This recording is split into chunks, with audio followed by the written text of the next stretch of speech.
आपने इतनी पढ़ाई की है, इसके पीछे आपकी सबसे महत्वपूर्ण प्रेरणा क्या थी? हमारे पिताजी का ध्येय था शुरू से ही कि बच्चों को पढ़ाएं।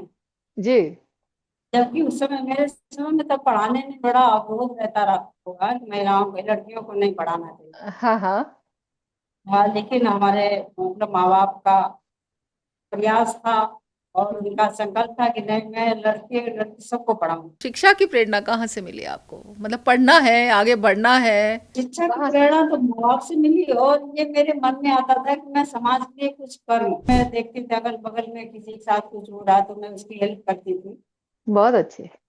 ये मेरे मन में शुरू से था।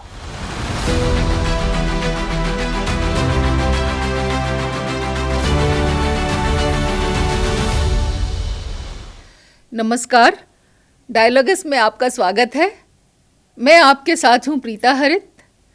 आज हमारे साथ हैं एक ऐसी प्रेरणादायी शख्सियत जिन्होंने अपने जीवन के कई दशक स्वास्थ्य सेवा, सामाजिक चेतना और संगठनात्मक नेतृत्व को समर्पित किए हैं।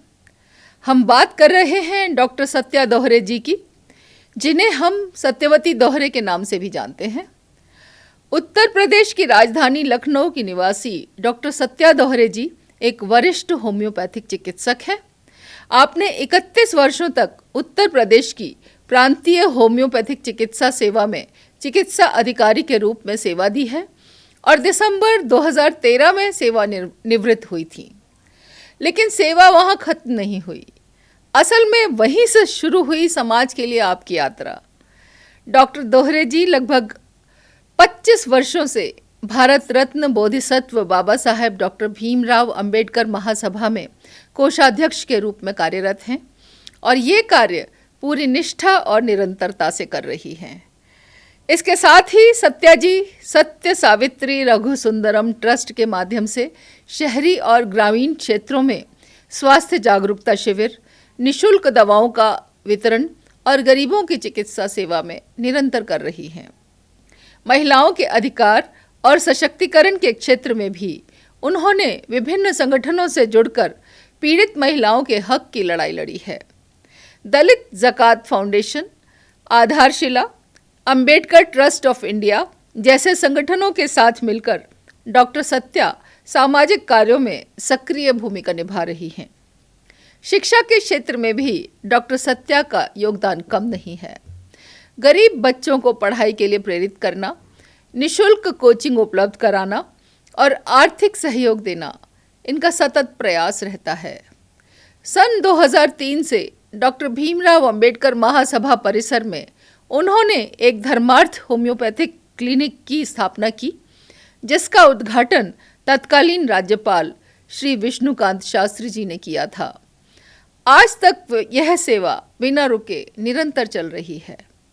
इतना ही नहीं, समाज कल्याण विभाग की महिला उत्पीड़न निवारण कमेटी में इन्हें सामाजिक सदस्य के रूप में भी नामित किया गया है, जहां ये न्याय और सहायता प्रदान करने में सक्रिय हैं। डॉक्टर सत्या दोहरे जी का जीवन बताता है कि सेवा की कोई सेवा निवृत्ति नहीं होती।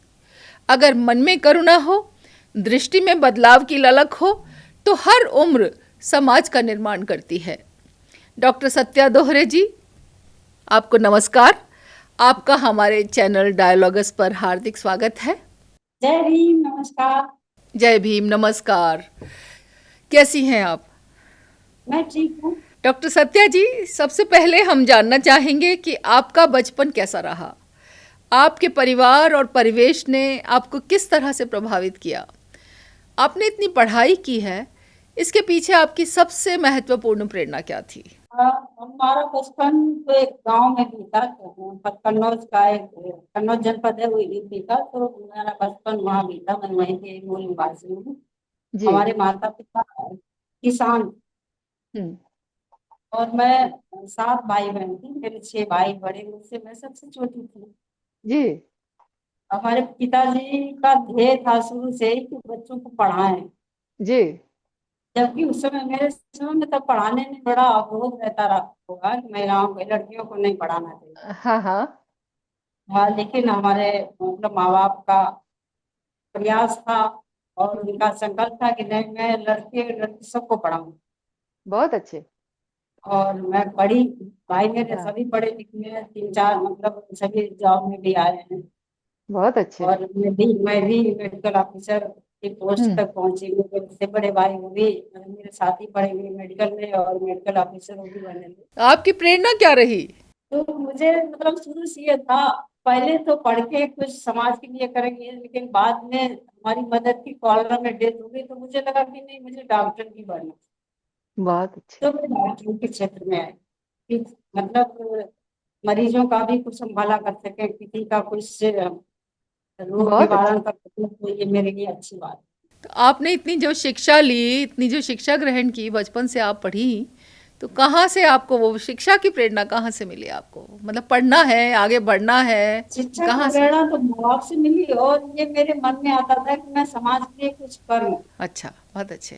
ये मतलब शुरू से मेरे शुरू से था। स्कूल में पढ़ती थी, तब भी मैं देखती थी अगल बगल में किसी के साथ कुछ हो रहा तो मैं उसकी हेल्प करती थी। बहुत अच्छे। ये मेरे मन में शुरू से था। फिर मेरे घर का परिवेश भी इसी तरह से रहा है कि समाज में सामाजिक सेवा करना, सामाजिक चेतना लाना। तो हमारे आ, पापा भी यही, तो घर से भी मिला हुआ है मुझे ये सब। बहुत सीखने अच्छे। का मौका मिला, उसको मैं आगे बढ़ाई हूँ। तो आपने 31 वर्षों तक प्रांतीय होम्योपैथिक चिकित्सा सेवा में कार्य किया है। आप बता रही हैं मेडिकल ऑफिसर आप बन गई थी। इस लंबे अनुभव को आप कैसे देखती हैं?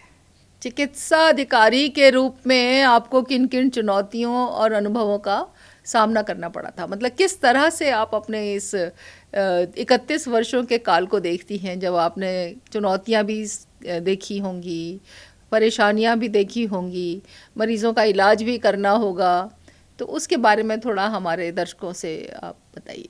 जब मैं मेरी पोस्टिंग फर्स्ट पोस्टिंग मैनपुरी में हुई, वो भी बहुत भीड़ इलाके में। हम्म। तो सबको बहुत डरा है कि वहां आप जाओगे तो वापस नहीं आओगे। मैनपुरी में?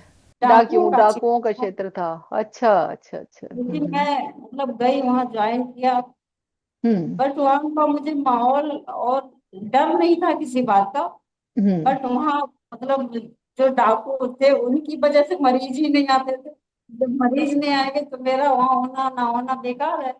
हाँ, हाँ, हाँ, हाँ। फिर मैंने वहां से ट्रांसफर करवा लिया दूसरी जगह। तो मैनपुरी की स्थिति, ऐसी स्थिति कितने वर्ष, कितने साल तक बनी रही इस तरह से? 3 साल रही थी, उसके बाद हमारे भाई का ट्रांसफर मतलब पोस्टिंग ललितपुर में हुई थी। अच्छा। भाभी मेरे में थी, क्योंकि वो जब कहा कि आप अकेली रहोगी भैया तो कहीं रह लेंगे, तो मैं फिर उनकी वजह से फिर मैं भी ललितपुर ट्रांसफर। ललितपुर चले गए। आप लगभग 25 वर्षों से बाबा साहब डॉक्टर अंबेडकर महासभा की कोषाध्यक्ष रही हैं। तो इस संगठन के बारे में कुछ बताइए हैं? मैं सर्विस में ही, जब मेरी पोस्टिंग मैनपुरी में, ये क्या नाम, बाराबंकी में हुई, तो बाराबंकी हाँ, लखनऊ अगल बगल में है। हाँ, हाँ। तो मैं जब, हाँ, 98 में मैं बाराबंकी आ गई, तो वहाँ ठीक है। आते जाते एक दिन रुका, यहाँ पे बाबा साहब का बोर्ड लगा। तो अच्छा, मैं गेट के अंदर घुस आई, लखनऊ में? लखनऊ में जी। बाराबंकी अच्छा। वही यही विधानसभा के सामने से रास्ता है। हाँ, हाँ। तो जब मैं आई देखा तो मुझे बहुत अच्छा लगा, अरे बाबा साहब का यहाँ तो कुछ काम किया जा सकता है, तो मैं भी यहाँ की सदस्य बन गई। अच्छा। कुछ दिन काम किया। कौन से साल की बात है ये? 2001 में सर्वसम्मत से मुझे कोषाध्यक्ष के पद के लिए नामित किया गया। बहुत बढ़िया। मैं तब से लगातार कोषाध्यक्ष के पद का हाँ। कार्य तो डॉक्टर अंबेडकर महासभा लखनऊ में बिल्कुल सेंट्रल प्लेस पे है, विधानसभा रोड पे है। मैं भी वहाँ पर कई बार आई हूँ, आपसे भी मेरा परिचय है, मैं मिली भी हूँ आपसे, आपका काम भी मैंने देखा है। तो डॉक्टर अंबेडकर महासभा किस तरह से मतलब समाज के लोगों के हित में काम कर रही है, थोड़ा आप बताएंगी? अब महासभा भी मतलब गरीब दलित पिछड़ों का अ, हाँ हक हकूक के लिए लड़ाई लड़ती रही है।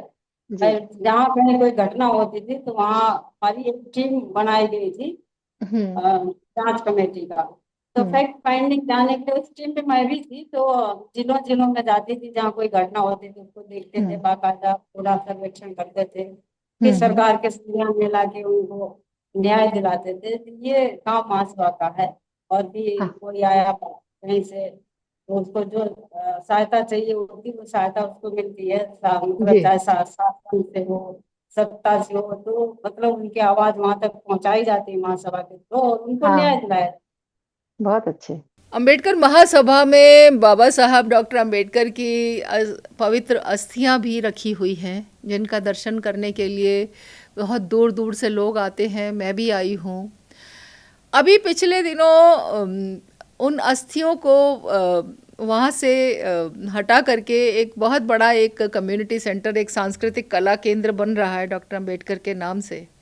वहाँ पर जाएंगी, जिसका मुझे लगता है कि 2025 में दिसंबर तक उसका काम पूरा हो जाएगा।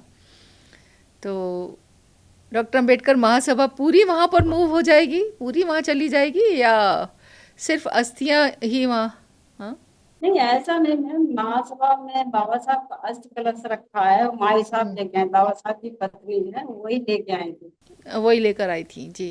हम्म, उन्हीं हाथों से स्थापित किया गया।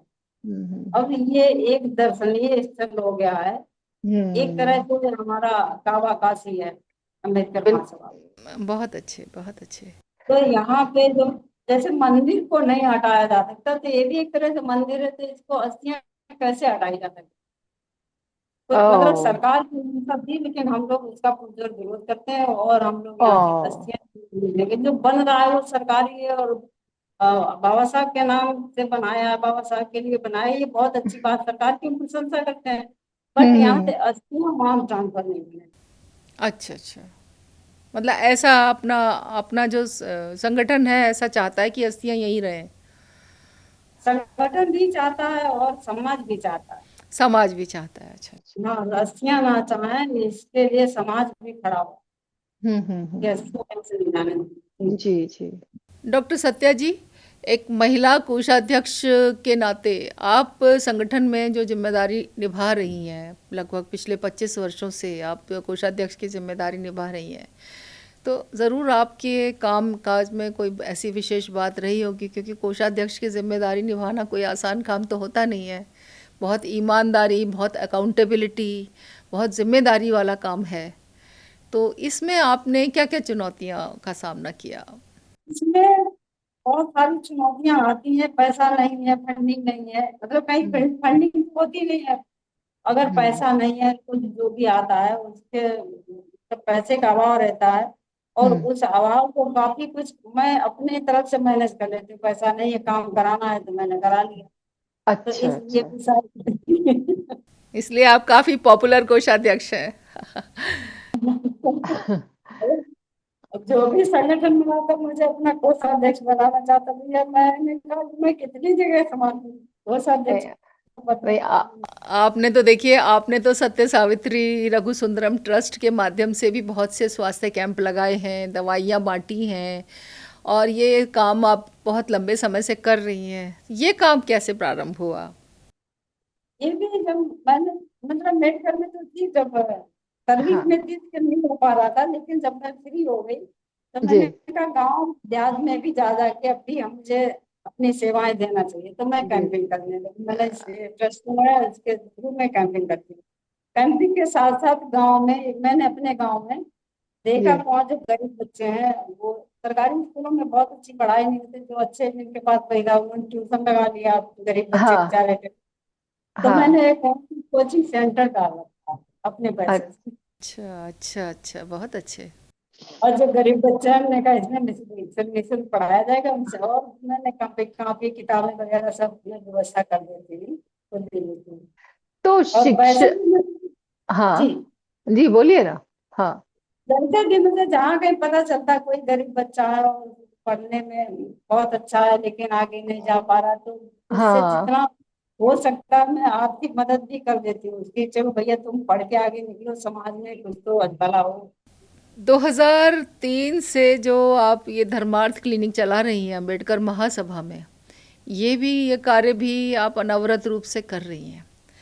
इसे चलाए रखना आपके लिए कितना संघर्षपूर्ण रहा? क्योंकि रोज बैठना लोगों का तो मेरा एक तरह से रूटीन में शामिल हो गया, रूटीन का रूटीन में पार्ट शामिल हो तो मैं गया। यही अच्छा। शामिल कर दिया है। हाँ। दवाइयों में भी इसका खुद करती हूँ, मैं बैठती हम्म। हूँ, मरीज देखती हूँ, हम्म, निःशुल्क चिकित्सा देती हूँ। तो ये तो एक बहुत अच्छा एक सेवा का काम है जो आप कर रही हैं। और मैं आपसे ये जानना चाहती हूँ कि क्योंकि आप लखनऊ में बैठी हैं, सेंटर में बैठी हैं, अंबेडकर महासभा में बैठी हैं, विधानसभा रोड पे बैठी हैं, तो शहर में आप बैठी हैं। तो क्या मैं जानना चाहती हूँ, तो क्या ग्रामीण और शहरी क्षेत्रों में चिकित्सा से जुड़ी हुई समस्याएं एक जैसी हैं या अलग हैं, या ग्रामीण क्षेत्रों में जो लोग रहते हैं वे उनको आप जैसे लोग कैंपिंग करके ही उनका इलाज करते हैं, या वहाँ के जो औषधालय हैं या जो वहाँ के चिकित्सा केंद्र हैं वे भी काम कर रहे हैं जो सरकारी हैं? क्या क्या मतलब क्या क्या फ़र्क है, बताइए दोनों चीज़ों में। हाँ, फर्क तो बहुत है। शहरों में तो काफी सुविधाएं, हॉस्पिटल बने हुए हैं, वहाँ पे लोग जाके अपना इलाज कराते हैं, सरकारी अस्पताल है, उसमें निःशुल्क इलाज हम्म होता है। और हम्म बट गाँव में ये सब सुविधा तो है नहीं। तो हाँ मैं कैंपिंग भी करती हूँ, और जहाँ कैंपिंग कर मैं अपना नंबर भी बांट देती हूँ कि जहाँ भी जिसको दिक्कत हो आ जाए तो हाँ लोग चले आते हैं। लखनऊ में मरीज लेके मैं उनकी व्यवस्था करवा देती हूँ, हॉस्पिटल में भर्ती करवा देती हूँ। बहुत बढ़िया, यही सच्ची सेवा है जो आप कर रही हैं। आप कई महिला संगठनों से जुड़ी हुई हैं। म- मैं आपसे जानना चाहती हूँ कि महिलाओं के साथ होने वाले उत्पीड़न और संघर्षों को आपने नज़दीक से देखा होगा, ज़रूर देखा होगा। इस विषय में आपके क्या अनुभव रहे हैं कि महिला उत्पीड़न का किस रूप में आपने देखा है? के साथ उत्पीड़न तो मैम होता है, देहात में भी होता है, शहरों में भी होता है, हम्म ऑफिसों में भी होता है। हम्म तो अब मेरे संज्ञान में जो भी आता है केस, मैं उसकी पूरी मदद करती हूँ, सरकार से लेके शासन सत्ता तक। हम्म और जो भी जहाँ भी जरूरत पड़ती है उनको लेके जाके उनकी बात को आगे रखती हूँ, तो उनके न्याय दिलाने की भरसक कोशिश करती हूँ। हम्म और जो समाज कल्याण की एक टीम बनाई गई थी, उसमें भी मुझे नामित किया गया था। मतलब हाँ। ये लोग रहते थे, एक सामाजिक रहता तो उसमें मुझे नामित किया गया था। तो उसमें हम्म भी जैसे केस आता है तो उसकी सुनवाई की जाती है। तो अगर वो दोषी है, मतलब महिला वाकई सताई गई है, कुछ ऐसा भी होता है कभी कभी महिलाएं झूठा भी लगा देती है, ये भी देखने को। नहीं तो वो तो कोई बहुत ही नगण्य होगा, बहुत ही कम केस ऐसे होते हैं ना कि झूठा इल्ज़ाम लगाती हैं। झूठा लगा देते तो वो भी जैसे बार बार वो मीटिंग करते हैं तो क्लियर हो जाता है हाँ हाँ कि हाँ बताया जा रहा है, तो उसके हाँ साथ न्याय कराने की पूरी कोशिश करते हैं और न्याय मिलता भी है। तो न्याय तो कराना है, न्याय के लिए ही तो आपको सदस्य बनाया गया महिला उत्पीड़न निवारण कमेटी में जो आप हैं, तो उसमें जो आप जुड़ी हैं सोशल सदस्य के तौर पर।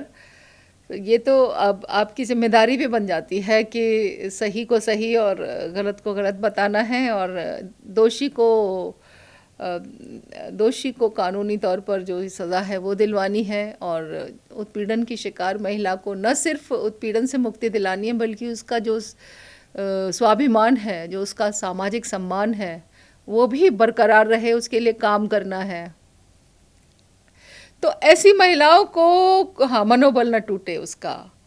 तो ऐसी महिलाओं को क्या कभी आपने कभी कोई किसी साइकोलॉजिस्ट को या किसी उसका वो मनोचिकित्सक को भी, कई बार क्या होता है कि महिला का मनोबल बहुत कमज़ोर हो जाता है, ऐसी स्थिति में टूट जाती है वो जब उसके साथ परले दर्जे का घिनौना दुष्कर्म हो या कोई इस तरह की घटना हो जाए, तो ऐसे में आपकी क्या जिम्मेदारी रहती है? ऐसे में एक आध डॉक्टर है जो मनोचिकित्सक है, मेरा उनसे कंसल्ट रहता है, तो उनको मैं सब कुछ मीटिंग करवा हम्म देते हैं, तो थोड़ा थोड़ा उनको हम्म, मतलब बेहतर हाँ बेहतर फील हम्म करने के प्रयास में रहती है कि हो जाती है, और ठीक भी हो जाती है। उनका मनोबल बढ़ेगा तो ठीक हो ही जाएगा। ठीक हो जाएगा। ठीक है, बहुत अच्छी बात है। महिलाओं के लिए एक छोटी सी घटना मैं अपनी ललितपुर की आपको बताना चाहूंगी। हाँ जब मैं हाँ ललितपुर, तो अच्छा, होम्योपैथिक डिस्पेंसरियां ज्यादातर सब इंटीरियर में बनी हुई हैं। हाँ हाँ अच्छा, मेरा खासकर इंटीरियर में ही ट्रांसफर होता था। मुझे अच्छा। महिला नहीं काम किया जाता था। हाँ वो चाहिए अच्छा वजह से। तो मैं भी अच्छा इतनी जिम्मेदारी पूरी निभा रही, तो मैं ललितपुर में एक गाँव है, वहाँ पे डिस्पेंसरी थी, मेरी पोस्टिंग हुई। तो मैं हाँ जब वहां गई तो कुछ दिन मैंने देखा, गांव के किनारे पे अस्पताल रोड के, मतलब रोड के किनारे था, और आगे जंगल था। तो हाँ हाँ महिलाएं जब निकलती थी, वो अस्पताल के सामने से निकलते थे। हाँ हाँ। अच्छा, उधर क्या होता था कि महिलाएं पूरे दिन काम करते हैं, सुबह 9-10 बजे तक घर का पूरा काम निपटा के एक एक 1.5-1.5 किलोमीटर से पानी पीने का लेके आती, वहाँ सारी पानी होता है, अच्छा। और वो हम्म। खाना बना के धर दिया, उसके बाद काम पे चली गई खेतों में। हाँ तो हाँ। मैं निकल के देखती थी तो वो सब चप्पल हाथ में टांग के ले जाते, तो बताते हैं हम तो अस्पताल में भी मरीज महिलाएं थे, जैसे भीड़ होती थी मैं नहीं ध्यान दे पाती, तो एक दिन एक महिला आई तो भीड़ मतलब मरीज कम थे, तो मैंने पूछा तुम ये चप्पल हाथ में क्यों टांग के लाई? हाँ वो उसने बोला कि वो गांव में दाऊ जी लोग हैं, वो हाँ। जुर्माना लगा देंगे अगर गांव के अंदर चप्पल पहनेंगे। दोबारा बताइए क्या कहा।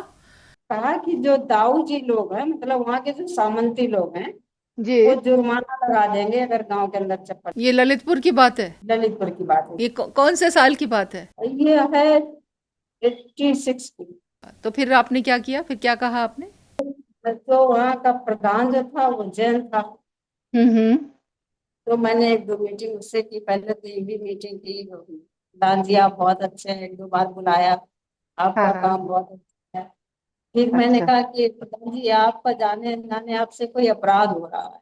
हाँ हाँ। तो कहा, कैसे? तो हमने हाँ कहा जो महिलाएं आपको मतलब पैदा करी हैं, हाँ। आपको पाल हुई हैं, और उन महिलाओं को आप आधी आबादी को नंगे पैर चलाते हैं, बजरीली भूमि और पथरीला इलाका है पूरा, तो हाँ इतने हाँ। पत्थरों में बेचारे नंगे पैर जाते हैं, तो आप लोगों को शर्म नहीं आती?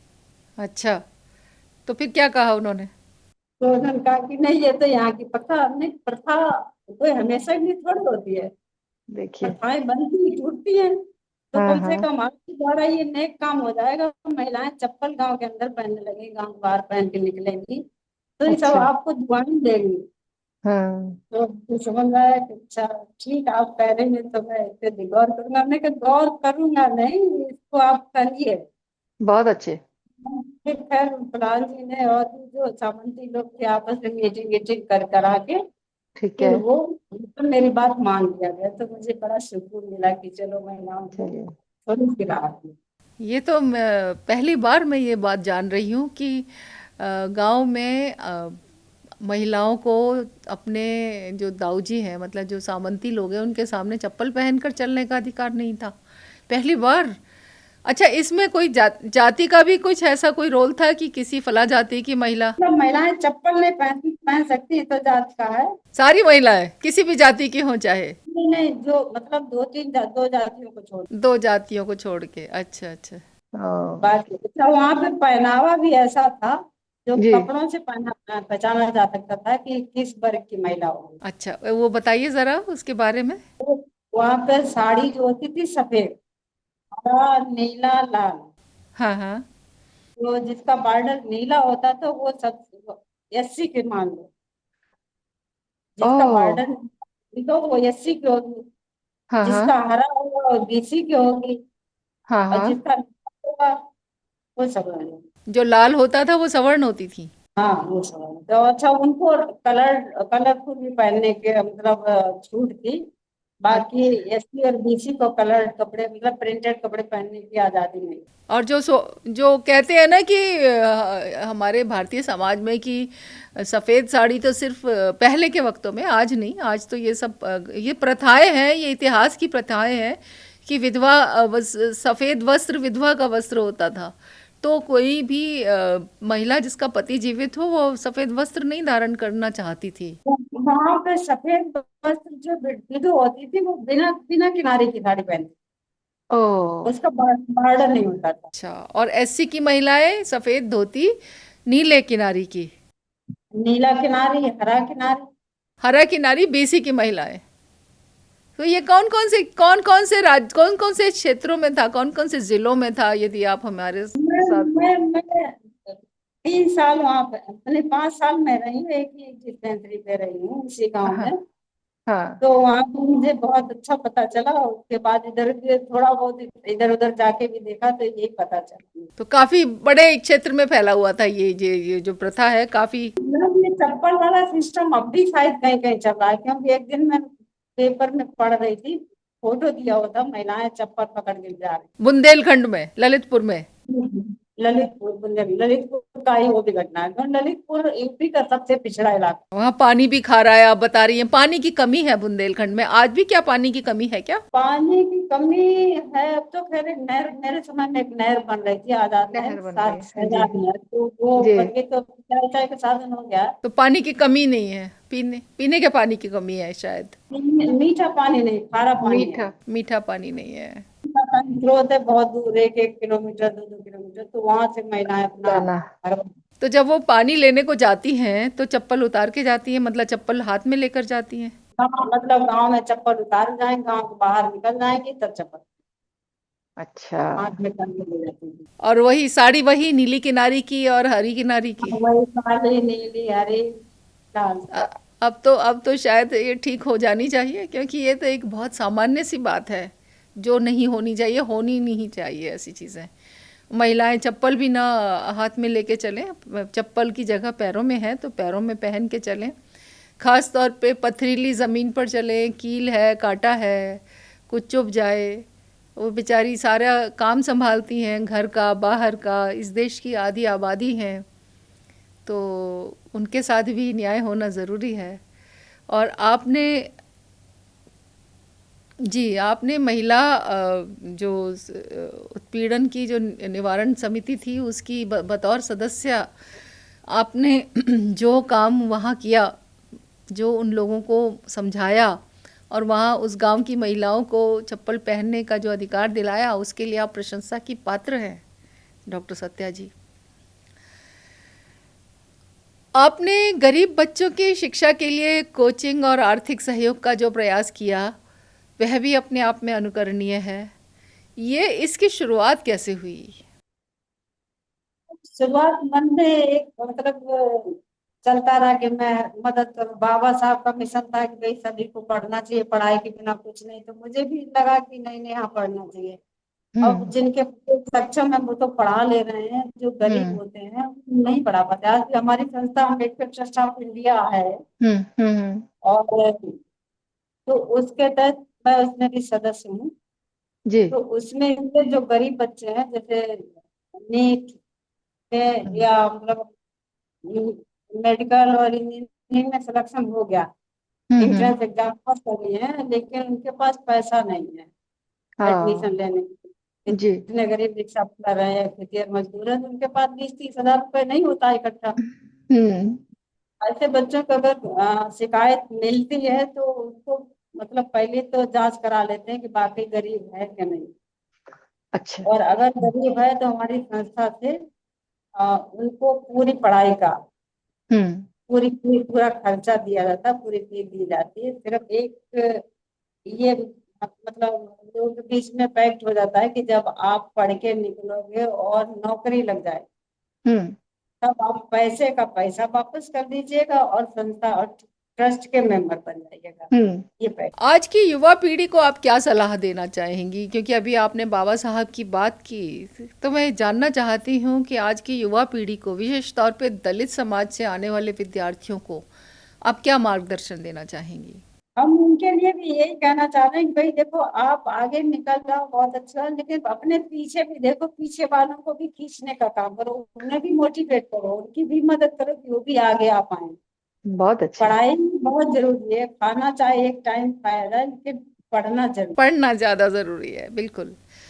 आपके जीवन की सबसे बड़ी प्रेरणा कौन रहा? कौन, कोई महापुरुष हो या कोई घर में, परिवार में कोई सदस्य हो? हाँ, घर में परिवार में माँ बाप का तो है, लेकिन बाबा साहब हम्म। की प्रेरणा और बाबा साहब का जो अ, विचार या उनकी वजह से आज हम यहाँ बैठ के बात कर रहे हैं, वो भी बाबा साहब की ही देन है। तो बाबा साहब तो हमारे भगवान है। आप तो अंबेडकर महासभा में बैठकर बात कर रही हैं। आप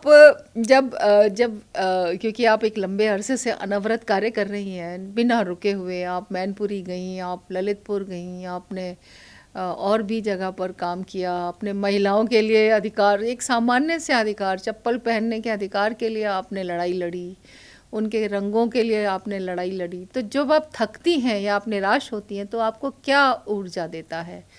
क्या कोई कोई विचार, कोई व्यक्ति, कोई महापुरुष, आपको कहाँ से वो ऊर्जा मिलती है?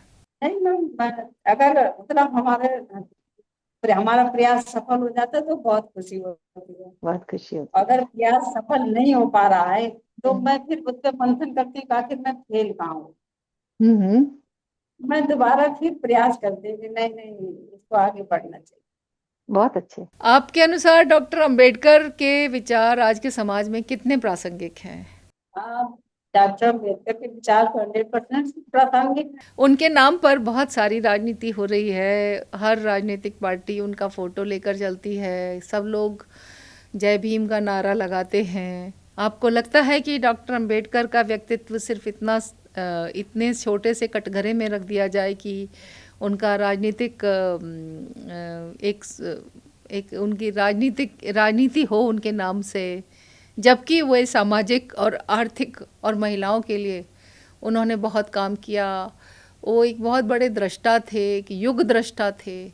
तो बाबा साहब तो एक बहुत बड़ी हस्ती थे जिनको हम इन किसी भी क्षेत्रों की सीमाओं में नहीं बांध सकते। बाबा साहब तो एक दृष्टा थे, अ, मतलब समाज संविधान निर्माता थे। हम्म और उनकी वजह से देश में जो विकास हुए हैं, ये हम्म सारी प्लानिंग बाबा साहब ने पहले ही कर रखी। बाबा साहब की प्लानिंग के तहत ही हम्म विकास हम्म। भी हो रहे हैं। हाँ। चाहे वो जल योजना हो, ना हम्म जितने बांध बने हैं, वो ये हम्म। सब बाबा साहब की प्लानिंग में थे। और लोग बाबा साहब ने पूरे देश के लिए, हाँ। किसी भी जात वर्ग या समाज के लिए, एक के लिए नहीं, उन्होंने पूरे देश के लिए, सबके लिए इक्वल काम किया है, सबकी बिल्कुल भलाई के लिए, खासकर बिल्कुल। महिलाओं के लिए। महिलाओं के लिए। अधिकार हाँ। मिला है वो सदियों से। उनको तो दबाया सताया जा रहा था, उनको तो पढ़ने का भी अधिकार नहीं था, हम्म। कुछ भी कोई अधिकार नहीं था, संपत्ति रखने का अधिकार नहीं था, इवन बच्चों को भी अपना कहने का अधिकार नहीं था कि बच्चा होता तो किसका बाप का नाम हो। अच्छा। जो अब बाबा साहब ने ये सब अधिकार दिया है। हाँ। और पूरे देश के लिए तो उनको एक छोटे से दायरे में, कि बाबा साहब दलित नेता थे, दलित नेता, उन लोगों की मानसिकता घटिया है मैम। हम्म। इतने इतने बड़े व्यक्ति को एक छोटे से दायरे में बांधना मूर्खता है। आज की महिलाओं, समाज सेवकों और डॉक्टरों के लिए विशेष तौर पे, क्योंकि आप खुद भी एक डॉक्टर हैं, आप क्या संदेश देना चाहेंगी? महिलाओं को मैं ये कहना चाहूंगी, उनको अपने हक और अपने अधिकारों के प्रति जागरूक रहना चाहिए। हम्म अगर कहीं कुछ गलत हो रहा है तो उनको सब, मतलब जैसे जनरली लोग झिझकते हैं कि नहीं नहीं वो बदनामी हो जाए, तो अपना हम्म अपने अधिकार के आपको खुल के आना पड़ेगा, तभी न्याय मिलेगा। और हम्म। ऐसे अगर बर्दाश्त करते जाओगे तो फिर अन्याय होता जाएगा। हाँ। तो मेरी तरफ से यही महिला का संदेश है कि अगर कुछ ऐसा हो रहा है, कुछ हम्म मतलब आप गलत हो रहा है या हम्म कहीं दबाया सताया जा रहा है, तो आप हम्म उसका खुल के विरोध करिए हम्म। और अपने हक के लिए लड़िए, आगे बढ़िए। अपनी बात कहेंगे, आगे बढ़ेंगे, तभी तो अधिकार मिलेगा, घर में बैठ के तो मिलेगा नहीं। इन अपने जो हमारे जो समाज सेवक हैं या डॉक्टर्स हैं, या आप हमारे जो दर्शक हैं, जो चैनल के दर्शक हैं डायलॉगस के, उनके लिए क्या कहना चाहेंगी जो आपके जीवन से भी कुछ सीखना चाहते हैं? मैं यही कहना चाहूंगी कि खुद आगे बढ़िए और पीछे वालों को भी, पीछे मतलब पे बैक टू सोसाइटी। पे बैक टू सोसाइटी। जी, बिल्कुल। अगर हम आगे बढ़े हैं तो हम अपने आप नहीं बढ़ गए, हम हमको आगे बढ़ने में बहुतों का सहयोग रहा है। बिल्कुल। तो मेरा भी कर्तव्य बनता है कि मैं भी लोगों का सहयोग करूँ। ये समाज बहुत अच्छा। को मेरी तरफ से संदेश है कि वो भी पे बैक टू सोसाइटी पे जरूर ध्यान दें। बहुत अच्छे डॉक्टर सत्या दोहरे जी, आपने इतने स्नेह और स्पष्टता के साथ अपने अनुभव साझा किए, हम आपके आभारी हैं। आप जैसे लोग समाज के लिए एक प्रकाश स्तंभ की तरह हैं। डॉक्टर सत्या दोहरे जी, आपका हृदय से धन्यवाद कि आप आज आपने हमारे साथ अपने जीवन का सार, अपने अनुभव, अपने विचार और समाज सेवा की प्रेरणादायक यात्रा की हमारे साथ बातें जो साझा की हैं। आपका जीवन दिखाता है कि सेवा की कोई उम्र नहीं होती। सच्चे समर्पण और निस्वार्थ भावना से किया गया काम न केवल लोगों की ज़िंदगियां बदलता है, बल्कि अगली पीढ़ियों को भी दिशा देता है। डॉक्टर सत्या दोहरे जी, आपने चिकित्सा, शिक्षा, महिला सशक्तिकरण और सामाजिक संगठनों के ज़रिए जो काम किया है वो इस देश और समाज की अमूल्य धरोहर है। डायलॉगस चैनल की ओर से हम आपको आदरपूर्वक नमस्कार करते हैं और आपके दीर्घ और स्वस्थ जीवन की कामना करते हैं। नमस्कार, बहुत बहुत धन्यवाद। धन्यवाद, साधुवाद। नमस्कार। जय भीम, नमो बुद्धाय। जय भीम, नमो बुद्धाय। धन्यवाद। आप सभी दर्शकों का भी बहुत बहुत धन्यवाद कि आपने इस प्रेरणादायी संवाद को पूरे मन से सुना और समझा। हमें उम्मीद है कि डॉक्टर सत्या जी की बातें आपके सोचने के ढंग को छू गई होंगी और आपको अपने जीवन में भी सेवा और जागरूकता के कुछ कदम उठाने की प्रेरणा मिली होगी। अगर आपको आज का यह इंटरव्यू अच्छा लगा हो तो कृपया वीडियो को लाइक करें, शेयर करें और हमारे चैनल डायलॉगस को सब्सक्राइब करना न भूलें। ऐसे ही और भी विचारशील, अनुभवी और समाज को दिशा देने वाले व्यक्तित्वों से हम आपकी मुलाकात आगे भी करवाते रहेंगे। फिर मिलेंगे एक नई कहानी, एक नए संवाद और एक नई दिशा के साथ। तब तक के लिए नमस्कार।